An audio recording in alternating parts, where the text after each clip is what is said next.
গেছে, কিন্তু অন্যায়ভাবে চাঁদা না দিলে হত্যা করে ফেলা, টেন্ডারবাজি না করলে হত্যা করে ফেলা, তার কথার বিরুদ্ধে গেলে হত্যা করে ফেলা, এটা হচ্ছে অন্যায় হত্যা করা। যদি কেউ এই অন্যায় হত্যা করে ফেললো, সে যেটা কুফরি করে ফেললো। আমি এলাকার একজন বড় নেতা, আমি সমাজের বড় নেতা, আমি এই এলাকার এমপি, আমি এই এলাকার মন্ত্রী, আমার একটা পাওয়ার আছে, আমি জমিদার, অহংকার করে বরত্ব করে চলা যাবে না। বরত্ব একমাত্র কেবলমাত্র আমার রবের জন্য। এই 14টা দাবি যদি কোন রাষ্ট্র পালন করে, কোরআনের এই আয়াতগুলো যদি কোন রাষ্ট্র এই আইনগুলো মেনে চলে, তাহলে ওই রাষ্ট্রের মধ্যে কখনো অন্যায় অত্যাচার হবে না। কারণ এই 14টা দাবির মধ্যে সবগুলো বিষয় তুলে ধরা হয়েছে। দুনিয়ার মধ্যে অহংকার করা যাবে না, দুনিয়ার মধ্যে হত্যা করা যাবে না, পিতা মাতার অসৎ ব্যবহার করা যাবে না, মাপে কম দেওয়া যাবে না, পণ্যে ভেজাল লাগানো যাবে না, ইত্যাদি ইত্যাদি। এই 14টা হাদিয়া কেউ পালন করে, গ্রহণ করে, তাহলে এই পৃথিবীর মধ্যে, এই জমিনের মধ্যে কোনো অন্যায় হবে না, কোনো অত্যাচার হবে না, কোনো জুলুম হবে না, কোনো পাপাচার হবে না, কেউ কোনো কষ্টে থাকবে না। সুবহানাল্লাহ। কি সেটা? 1 নাম্বার হচ্ছে তাওহীদ, এক আল্লাহকে বিশ্বাস করতে হবে। আল্লাহ বলেন 1 নাম্বার হচ্ছে তাওহীদ, আল্লাহকে এক বলে বিশ্বাস করতে হবে, জানতে হবে, মানতে হবে। আল্লাহ বলেন ওয়া ক্বাদা রাব্বুকা আল্লা তা'বুদু ইল্লা ইয়্যাহ। আল্লাহ বলেন তোমরা এক রব আল্লাহ তাআলার ইবাদত করবে, অন্য কারো ইবাদত করতে পারবে না। এক রব আল্লাহ তাআলা, এটা মানতে হবে। তাওহীদ, এক আল্লাহকে স্বীকার করতে হবে।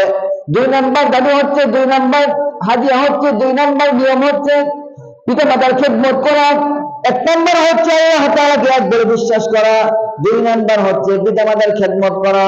আল্লাহ বলেন ওয়া বিল ওয়ালিদাইনি ইহসানা, পিতা মাতার সাথে সৎ ব্যবহার করবা, পিতা মাতার সাথে ইহসান করবা, পিতা মাতার সাথে অসৎ ব্যবহার করবে না। মুহতারাম হাজিরিন, আল্লাহ তাআলা, আল্লাহ এবং তার রাসূলের পরে মায়ের হকের কথা বলেছেন, বাবার হকের কথা বলেছেন। খুব গুরুত্বপূর্ণ কথা। আল্লাহ তাআলা নিজের হক বলেছেন প্রথমে, আল্লাহ এবং তার রাসূলের পরে সবচাইতে বেশি ভালোবাসতে হবে মা বাবাকে, সবচাইতে বেশি ভালোবাসতে হবে মা বাবাকে। এটা হচ্ছে 2 নাম্বার দাবি, মা বাবার খেদমত করা। 3 নাম্বার হচ্ছে আত্মীয় স্বজনের হক আদায় করা। এখন তো মা বাবার হক আদায় করে না, আত্মীয় স্বজনের হক কিভাবে আদায় করবে? লা ইয়াদখুলুল জান্নাতা কাতিয়া, আত্মীয়তার সম্পর্ক ছিন্নকারী জান্নাতে প্রবেশ করতে পারবে না। আত্মীয়তার সম্পর্ক ছিন্নকারী জান্নাতে প্রবেশ করবে না।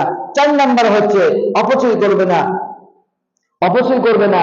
লা তুবাযযির ওয়ালা তাবযীরা ইন্নাল মুবাযযিরিনা কানু ইখওয়ানা শায়াতিন, তোমরা অপচয় করবে না, কারণ অপচয়কারী হচ্ছে শয়তানের ভাই। 4 নাম্বার হচ্ছে মিতব্যয়ী হওয়া, অতিরিক্ত খরচ না করা, আবার একেবারে সংকীর্ণ না হওয়া, একেবারেই সংকীর্ণ না হওয়া, আবার একেবারে মুক্ত হস্ত না হয়ে যাওয়া। 5 নাম্বার হচ্ছে খুন খারাপি করবে না, সন্তানদেরকে হত্যা করবে না। আল্লাহ বলেন ওয়ালা তাকতুলু আওলাদাকুম মিন ইমলাক নাহনু নারযুকুহুম ওয়া ইয়্যাকুম, তোমরা সন্তানদেরকে হত্যা করবে না, সন্তানদেরকে হত্যা করবে না, অত্যাচার করবে না। নাহনু নারযুকুহুম ওয়া ইয়্যাকুম, আমি তাদের এবং তোমাদের রিজিক বন্টন করি, আমি তাদেরকে রিজিক দেই, তোমাদেরকে রিজিক দেই, সুতরাং সন্তানদেরকে হত্যা করবে না। 6 নাম্বার হচ্ছে খুন খারাপি করবে না। ওয়ালা তাকতুলুন নাফসাল্লাতী হারামাল্লাহু ইল্লা বিল হক, খুন খারাপি করবে না, একে অপরকে অন্যায়ভাবে হত্যা করবে না, তবে ন্যায়ভাবে। ন্যায়ভাবে কিভাবে? কোরআন হাদিসের মধ্যে আছে। এই বিষয়ে আলোচনা করতে গেলে লম্বা সময়ের প্রয়োজন। একটা সিম্পল বলে, নবীকে গালি দিলে, ঈমান হারা হয়ে গেলে, কাফের মুশরিক হয়ে গেলে, এগুলো হয়ে গেলে হত্যা করা। অন্যায়ভাবে ন্যায়ভাবে হত্যা করা, জিহাদ করা, এটা করা যায় গেছে। কিন্তু অন্যায়ভাবে চাঁদা না দিলে হত্যা করে ফেলা, টেন্ডারবাজি না করলে হত্যা করে ফেলা, তার কথার বিরুদ্ধে গেলে হত্যা করে ফেলা, এটা হচ্ছে অন্যায় হত্যা করা। যদি কেউ এই অন্যায় হত্যা করে ফেললো, সে যেটা কুফরি করে ফেললো। 6 নাম্বার। 7 নাম্বার হচ্ছে ব্যভিচার করবে না, জিনার কাছেও যাবে না। আল্লাহ বলেন ওয়ালা তাকরাবুজ জিনা ইন্নাহু কানা ফাহিশা ওয়া সাআ সাবিলা, তোমরা জিনার কাছেও যাবে না, ব্যভিচারের কাছেও যাবে না। কেন? এই ব্যভিচার হচ্ছে, এই জিনা হচ্ছে সমস্ত ফাহিশা কাজের মূল। এই যে 7টা গেল, এই 7টার অধিকাংশ সমাজের মধ্যে বিদ্যমান।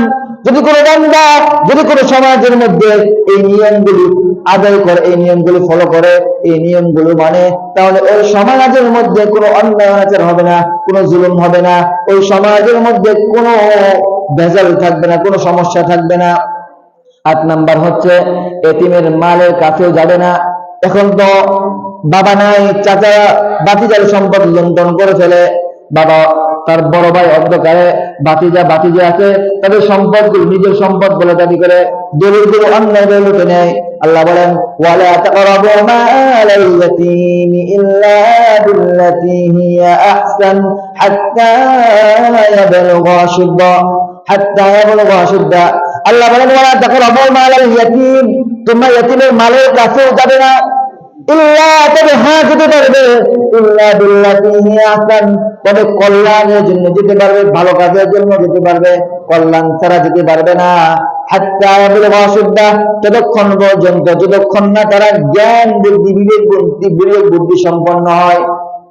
9 নাম্বার হচ্ছে ওজনে অঙ্গীকার করলে অঙ্গীকার রাখবে, ওয়াদা করলে ওয়াদা রাখবে, কথা দিলে কথা রাখতে হবে। ওয়াউফু, আল্লাহ বলেন ওয়াউফু বিল আহদ ইন্নাল আহদা কানা মাসউলা। ওয়াউফু বিল আহদ ইন্নাল আহদা কানা মাসউলা। যখন কেউ অঙ্গীকার করবে, যখন কেউ ওয়াদা করবে, যখন কেউ কথা দিবে, সেই কথা রাখতে হবে। কেন? যদি কেউ কথা না রাখে, যদি কেউ ওয়াদা না রাখে, ওয়াদা ভঙ্গ করে, কথা দিয়ে কথা না রাখে, ইন্নাল আহদা কানা মাসউলা, কাল কিয়ামতের ময়দানে এই ওয়াদা না রাখার কারণে, অঙ্গীকার না রাখার কারণে, কথা দিয়ে কথা না রাখার কারণে তাকে জিজ্ঞাসিত হতে হবে। 10 নাম্বার হচ্ছে ওজনে কম দেওয়া যাবে না, ওজনে ঠিক দিতে হবে। আল্লাহ বলেন ওয়াউফুল কাইলা ইযা কিলতুম ওয়াজিনু বিল কিসতাসিল মুস্তাকিম। ওয়াউফুল কাইলা ইযা কিলতুম ওয়াজিনু বিল কিসতাসিল মুস্তাকিম, তোমরা ওজন সঠিকভাবে দিবে, এমন পাল্লা দিয়ে সঠিকভাবে ওজন দিবে যে পাল্লাটা, যে দাড়ি পাল্লাটা সঠিক হবে। এমন পাল্লা আছে যে পাল্লার মধ্যে এমনিতে ওজনে কম হয়, এগুলো করা যাবে না। যে পাল্লা সঠিক মাপ হবে ওই পাল্লা দিয়ে মাপ দিতে হবে, এবং ওজনে কম দেওয়া যাবে না, ওজন সঠিক দিতে হবে। প্রয়োজনে ওজনের মধ্যে কয়েক গ্রাম বেশি দিতে হবে, 1 গ্রামও কম দেওয়া যাবে না। যদি কোনো বান্দা ওজনের মধ্যে 1 গ্রাম কম দেয়, তাহলে কাল কিয়ামতের ময়দানে এই 1 গ্রামের জন্য তাকে জবাবদিহি করতে হবে। এই 1 গ্রাম কম দেওয়ার কারণে তাকে জাহান্নামের শাস্তি ভোগ করতে হবে। ওজনে কম দেওয়া যাবে না। 11 নাম্বার, পৃথিবীতে দ্বন্দ্ব বরে, অহংকার করে, বরত্ব করে চলা যাবে না। জমিনের মধ্যে অহংকার করে, বরত্ব করে, আমি এলাকার একজন বড় নেতা, আমি সমাজের বড় নেতা, আমি এই এলাকার এমপি, আমি এই এলাকার মন্ত্রী, আমার একটা পাওয়ার আছে, আমি জমিদার, অহংকার করে বরত্ব করে চলা যাবে না। বরত্ব একমাত্র কেবলমাত্র আমার রবের জন্য। আল্লাহ বলেন ওয়ালা তামশি ফিল আরদি মারহা ইন্নাকা লান তাখরিকাল আরদি ওয়া লান তাবলুগাল জিবালা তুলা। ওয়ালা তামশি ফিল আরদি মারহা, দুনিয়াতে পৃথিবীর জমিনে অহংকার করে, বরত্ব মনে করে জমিনে চলা যাবে না। কেননা ইন্নাকা লান তাখরিকাল আরদা ওয়া লান তাবলুগাল জিবালা তুলা, তুমি দুনিয়াকে উঁচু করতে পারবে না, এবং পাহাড় পর্বত উঁচু করে প্রমাণ করতে পারবে না। 12 নাম্বার হচ্ছে অজানা বিষয়ের পিছনে পড়া যাবে না। আল্লাহ বলেন ওয়ালা তাকফু মা লাইসা লাকা বিহি ইলম ইন্নাস সামআ ওয়াল বাসরা ওয়াল ফুআদা কুল্লু উলাইকা কানা আনহু মাসউলা। অজানা বিষয়ের পিছনে পড়া যাবে না। এই বিষয়ে আমার জ্ঞান নাই, এই বিষয়ে আমার জানা নাই, তবুও আমি এই বিষয়ের পিছনে পড়ে থাকি, এই বিষয়ের পিছনে কথা বলতে থাকি, যা ইচ্ছা করতে থাকি, এই বিষয়ে আমি কিছুই জানি না। এই বিষয়ে এইগুলো করা যাবে না, অজানা বিষয়ের পিছনে পড়া যাবে না। ইন্নাস সামআ ওয়াল বাসর ওয়াল ফুআদা, নিশ্চয়ই চক্ষু, নিশ্চয়ই কর্ণ, অন্তর, এই সব কিছু প্রত্যেকেই তার অঙ্গ প্রত্যঙ্গ এই সব বিষয় সম্পর্কে জিজ্ঞাসিত হবে। 14 নাম্বার হচ্ছে আল্লাহ তাআলার সাথে কাউকে শরীক করা যাবে না। আল্লাহ বলেন ওয়ালা তাজআল মা'আল্লাহি ইলাহান আখার, আল্লাহ তাআলার সাথে কাউকে শরীক করা যাবে না, কাউকে শরীক করা যাবে না। এই যে 14টা দাবি, এই 14টা নিয়ম যদি কোনো ব্যক্তি তার ব্যক্তি জীবনে ফিট করে, তার ব্যক্তি জীবনে এই 14টা কাজ নিয়ম ক্রান্তিক ভাবে আদায় করে ফিট করে, তাহলে ওই ব্যক্তি দ্বারা কখনো অত্যাচার, গুনাহ, পাপাচার হবে না। ওই ব্যক্তি কখনো অসুখী থাকবে না, ওই ব্যক্তি কখনো পেরেশানের মধ্যে থাকবে না, তার দ্বারা কখনো অন্যায় অত্যাচার হবে না। আর এই 14টা নিয়ম যদি, এই 14টা দাবি যদি কোন রাষ্ট্র পালন করে, কোরআনের এই আয়াতগুলো যদি কোন রাষ্ট্র এই আইনগুলো মেনে চলে, তাহলে ওই রাষ্ট্রের মধ্যে কখনো অন্যায় অত্যাচার হবে না। কারণ এই 14টা দাবির মধ্যে সবগুলো বিষয় তুলে ধরা হয়েছে। দুনিয়ার মধ্যে অহংকার করা যাবে না, দুনিয়ার মধ্যে হত্যা করা যাবে না,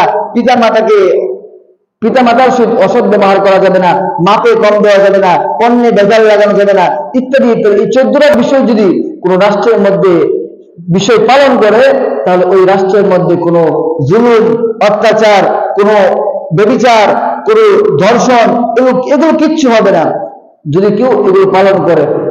এই যে 1 নম্বরে বলা হয়েছে যে ওয়ালা তাকরাবুজ জিনা ইন্নাহু কানা ফাহিশা ওয়া সাআ সাবিলা, তোমরা ব্যভিচারের কাছেও যাবে না, তোমরা জিনার কাছেও যাবে না।